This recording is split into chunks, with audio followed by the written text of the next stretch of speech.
When I was 8 years old, I was about as spiritual as a chubby bookworm without any sort of religious upbringing possibly could be. So most nights I would sit in bed and pray before I went to sleep, but that was only because I knew other kids were doing it, and even then I couldn't do it right. So while little Tommy and Sally were reciting Christian couplets and praying to Jesus, to Mary, to the God Almighty, I was praying to Zeus, to Poseidon, Athena, Aphrodite. I'd press my palms together firmly and close my eyes to my surrounding. I'd ask the Greek gods on high to make me taller, make me skinny, make me funny, make me smart, to turn my humdrum, prepubescent persona into that of a work of art. I prayed for friends, I prayed for a father, but most of all, I prayed for a pretty girl to hug and kiss. A pretty girl who for the first time in my life would like me back equal to or greater than the amount I did for her. And whether or not you believe in Greek mythology, Olympus has always existed somewhere in the West, and it only took me moving 2,306.1 miles from Las Vegas to Orlando for those West Side prayers to come into fruition on the East Side of the country. So yes, I finally got that wish. I finally got that kiss in a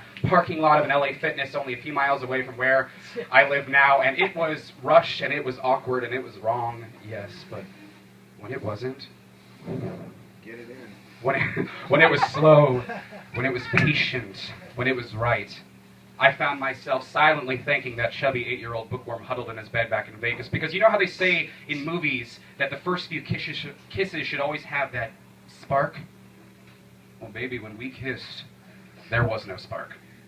There was a brush fire. You blushed fire, and from day one I have been engulfed in a pyrotechnic love affair, and from day one, from your finicky fear of feet all the way up to your dyed platinum blonde hair, I have found you oh so hot.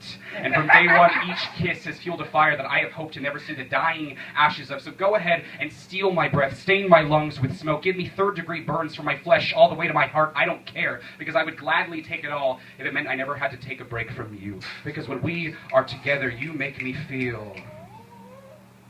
You make me feel like a big paycheck, like employee discounts, like endless screen lights, like a full tank of gas, like a double rainbow, like a good hair day, like $1 million, like unearned praise, like a spotlight in a pitch black cave beneath the ocean, like a world waged in war finally finding peace, like a drug addict without track marks, like a cutter without deep scars. Baby, when we are together, you make me feel like I am floating on the backs of dozens of doves, and you are the wind beneath their wings. And just like that cheesy romantic comedy line, you make me want to be a better person, so that people don't scoff when they see pictures of us together. You make me want to be a better person so people don't think you're doing some sort of civil service by being with me. You make me want to be a better person so people finally start to believe that I deserve you.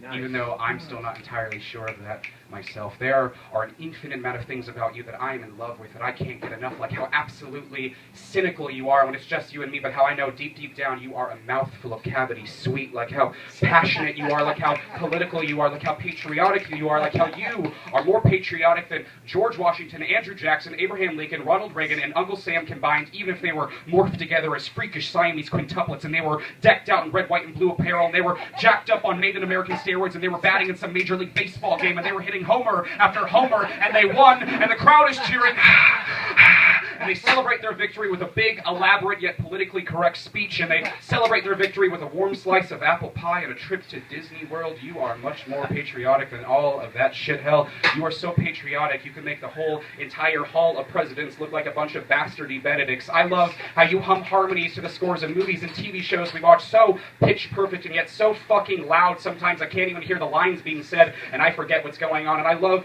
how you take every little thing about the world that is complete and total shit and chaos, and you somehow manage to balloon animal it into being funny, into being sunny, into being light. And I love how you do the same exact thing for me when you take the things about myself that feel inferior or worthless or wrong and you make them feel right. I love how you are so much brighter than the sun, more grounded than Mother Earth, and so much more fucking beautiful and entrancing than the moon or the stars or that urban legend gates of heaven hidden in the clouds could ever dream to be. Baby, when I was 8 years old, I knew nothing of love.